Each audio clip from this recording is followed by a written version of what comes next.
आजच्या लेक्चरला आपण depression of freezing point या आर्टिकलच्या संदर्भात माहिती पाहूया. Depression of freezing point, the temperature at which liquid and solid are in equilibrium. The two phases have same vapor pressure. Temperature at which solid and liquid are in equilibrium and two phases have same vapor pressure. The temperature at which vapor pressure of solid is equal to vapor pressure of liquid is called freezing point. Freezing point ज्याला आपण गोठणांक म्हणतो आणि depression of freezing point म्हणजे गोठणांकातील घट. ज्या तापमानाला liquid आणि solid इक्विलिब्रियममध्ये असतं आणि ह्या दोन्ही फेजेसचं व्हेपर प्रेशर सेम असतं, अशा तापमानाला आपण गोठणांक म्हणतो. काय म्हणतो त्याला? गोठणांक म्हणतो. The temperature at which vapour pressure of solid is equal to vapour pressure of liquid. Solid आणि लिक्विडचं व्हेपर प्रेशर ज्या टेम्परेचरला इक्वल असतं त्या टेम्परेचरला आपण व्हेपर प्रेशर ऑफ सॉलिड आणि vapour pressure of liquid equal असतं अशा टेम्परेचरला आपण फ्रीजिंग पॉईंट म्हणतो. For non volatile solute is added to non-volatile solute is added in solvent, then the freezing point of solution decreases and then the freezing point of pure solvent is called freezing point depression or depression in freezing point. ज्या वेळेस आपण non volatile solute एखाद्या सोल्युशनमध्ये किंवा सॉल्वंटमध्ये add करतो त्यावेळेस freezing point त्या सोल्युशनचा decrease होतो आणि तो फ्रीजिंग पॉईंट सॉल्वंटपेक्षा कमी असतो. त्यालाच आपण म्हणतो डिप्रेशन ऑफ फ्रीजिंग पॉईंट किंवा difference between freezing point of pure solvent and that of solution. Freezing point of the solution is called depression of freezing point. बघा, डिप्रेशन इन फ्रीजिंग पॉईंट म्हणजेच गोठणांकातील घट. आपण कशाला म्हणतो? Freezing point difference between pure solvent. Difference between freezing point of pure solvent and freezing point of solution is called depression of freezing point. or when non-volatile solute is added to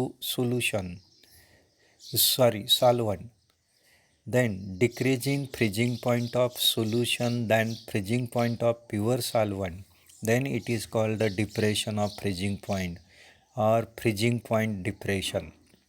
If TF naught is freezing point of pure solvent and TF be the freezing point of solution, difference between freezing point of pure solvent T naught and the freezing point of solution TF.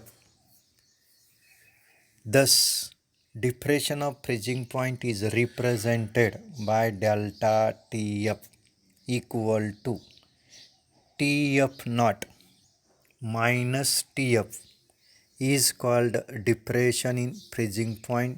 गोठणांकातील घट. TF not हा freezing point pure सॉल्वंटचा आहे.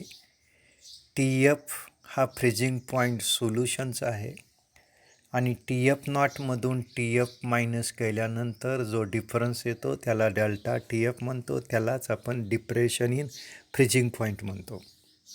आता relation between lowering of vapour pressure and depression of freezing point can be better understood by plotting the graph boiling between vapour pressure against the temperature of pure solvent and solution. जर आपणाला lowering of vapour pressure आणि depression of freezing point यांच्यामधलं relation better understood करायचं असेल तर ज्यावेळेस आपण graph plot करतो vapor pressure versus temperature of pure solvent and solution. The curve of solution always lower curve of pure solvent. Curve of काय pure solvent. आता या कर्वमध्ये आपणाला लक्षात येईल की ए बी हा कर्व रिप्रेझेंट करतो कुणाचा सॉलिड सॉल्व्हंटचा आणि सी डी हा कर्व रिप्रेझेंट करतो प्युअर लिक्विड सॉल्व्हंटचा. बघा A B curve vapour pressure curve आहे सॉलिड सॉल्व्हंटचा आणि सी डी हा वेपर प्रेशर कर्व आहे प्युअर लिक्विड सॉल्व्हंटचा. या ठिकाणी ए बी हा वेपर प्रेशर कर्व प्युअर सॉल्व्हंटचा आहे आणि सी डी हा वेपर प्रेशर कर्व लिक्विड सॉल्व्हंटचा आहे. त्याचबरोबर या ठिकाणी E F represent vapour pressure curve of solution always lower than vapour pressure curve of pure solvent. आता या ठिकाणी आपणाला लक्षात येईल की vapour pressure curve A B and C D हा vapour pressure curve of where intersect at the point B. बघा A B curve आणि सी डी कर्व, हा ए बी कर्व आहे आणि हा सी डी कर्व आहे. हे दोन्ही कर्व ज्या ठिकाणी एकमेकाला इंटरसेक्ट होतात बी ह्या पॉईंटच्या ठिकाणी, या बी पॉईंटला सॉलिड आणि liquid phase of pure solvent are equilibrium. At the point B vapour pressure curve pure solvent and vapor pressure curve liquid solvent are intersect. That point B, liquid as well as solid of same solvent have same vapor pressure. These two phases of same substance coexist. That temperature is called freezing point of pure solvent. That temperature is called vapor pressure of pure solvent, freezing point of pure solvent. Yes, ह्या ठिकाणी हे जे temperature आहे की ज्या टेम्परेचरला vapour pressure curve A B आणि C D intersect होतात, एकमेकाला छेदतात बी ह्या पॉईंटच्या ठिकाणी, अशा टेम्परेचरला सॉलिड आणि लिक्विड सॉल्व्हंटचं वेपर प्रेशर सेम असतं. एकच सॉल्व्हंट आपणाला दोन फेजमध्ये पाहायला मिळतं बी ह्या पॉईंटला, की ज्या ठिकाणी सॉलिड आणि लिक्विड ह्या दोन्ही फेजेस सेम सबस्टन्सच्या कोएक्झिस्ट असतात. असं जे टेम्परेचर, त्या टेम्परेचरला आपण freezing point of pure solvent म्हणतो. आता त्याचबरोबर पॉईंट ई ह्या ठिकाणी at the point E vapour pressure curve E F सोल्युशनचा वेपर प्रेशर कर्व आहे. हा E F and A B intersect होतात. ई एफ आणि ए बी इंटरसेक्ट होतात पॉईंट या ई ह्या ठिकाणी. Vapour pressure curve E F सोल्युशनचा वेपर प्रेशर कर्व आहे आणि ए बी सॉलिड सॉल्व्हंटचा वेपर प्रेशर कर्व आहे. हे दोन्ही ई ह्या पॉईंटला इंटरसेक्ट होतात. हा जो पॉईंट आहे की ज्या पॉईंटला दोन phases at the point E vapour pressure curve E F and A B intersect where solid solvent and solution are equilibrium. Solid solvent आणि सोल्युशन इक्विलिब्रियम होतं. ह्या पॉईंटला सॉलिड आणि लिक्विड यांचं वेपर प्रेशर सेम असतं ई ह्या पॉईंटला. हा जो ई पॉईंट रिप्रेझेंट करतो एकाच सबस्टन्सच्या दोन फेजेस कोएक्झिस्ट आहे. सोल्युशन या ठिकाणी लिक्विड आणि सॉलिड या दोन्ही फेजेस कोएक्झिस्ट असतात एकाच सबस्टन्सच्या म्हणजे सोल्युशनचा. तो जो पॉईंट आहे ई, या पॉईंटला सॉलिड आणि liquid of same substance that is solution coexist or equilibrium. Vapour pressure of liquid आणि vapour pressure of solid equal, that temperature is called a freezing point of solution. त्या टेम्परेचरला आपण freezing point of solution म्हणतो. From the graph it is clear that freezing point of pure solvent is always greater than freezing point of solution. Freezing point of pure solvent always greater than freezing point of pure solution. बघा, freezing point of solution always lower than freezing point of pure solvent. सोल्युशनचा freezing point, द्रावणाचा गोठणांक हा द्रव्याच्या गोठणांकपेक्षा कमी राहतो.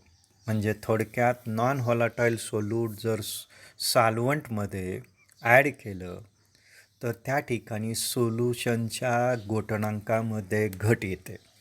From the graph it is clear that freezing point of solution, that is TF or T, is always less than freezing point of pure solvent T0 or TF naught. तर या ठिकाणी आपणाला असं लक्षात येतं की freezing point of pure solvent always greater than freezing point of solution.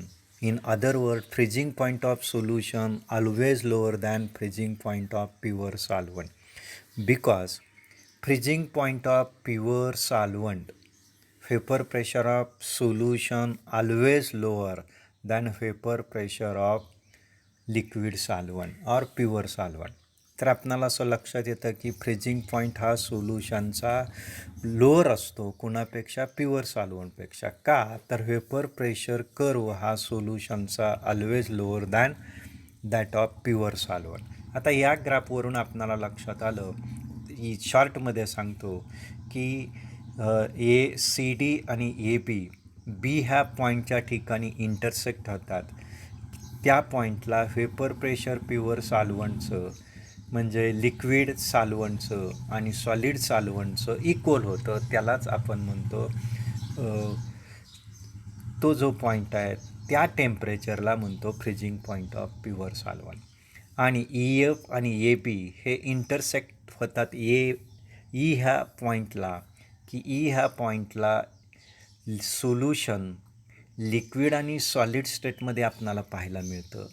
अशा टेम्परेचरला solution solid आणि लिक्विड ह्या दोन्ही फेजेसमध्ये कोएक्झिस्ट असतं.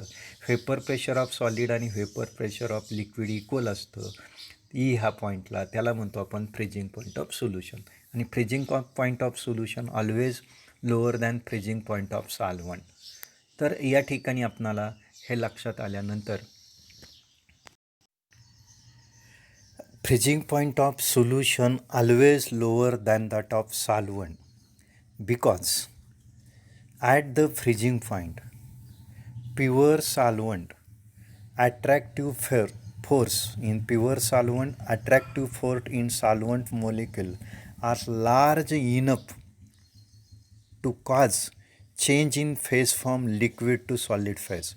बघा, लिक्विड प्युअर सॉल्व्हंटच्या फ्रीजिंग पॉईंटला सॉल्व्हंट मोलिक्युलच्या ठिकाणी ॲट्रॅक्टिव्ह फोर्स स्ट्रॉंग असतं, की जेणेकरून ते ॲट्रॅक्टिव्ह फोर्स इतकं स्ट्रॉंग असतं की लिक्विड फेजमधून सॉलिड फेजमध्ये तो सॉल्व्हंट काय होऊ शकतो, कन्वर्ट होऊ शकतो. याचा परिणाम काय होतो तर सॉलिड फेजमधून लिक्विड फेजमधून सॉल्व्हंट मोलिक्युल सॉलिड फेजमध्ये येऊ शकतं, की अट्रॅक्टिव्ह फोर्स सॉल्व्हंट मॉलिक्युल्समध्ये स्ट्रॉंग असल्यामुळं याचा परिणाम असा होतो की सॉल्व्हंट लिक्विड मधून बदलून सॉलिड फेजमध्ये कन्वर्ट होतो. In solution solvent molecules are separated. In solvent molecules are separated by solute molecule. ज्यावेळेस आपण सॉल्व्हंटमध्ये सोल्यूट ॲड करतो त्यावेळेस साहजिकच दोन सॉल्व्हंट मॉलिक्युलच्या मध्ये सोल्यूटचा मॉलिक्युल येतो आणि त्यामुळं सॉल्व्हंट मॉलिक्युल सेपरेट होतो. The separation of solvent molecules is more in case of solution. The separation of solvent molecules is more in solution than that of pure solvent molecule.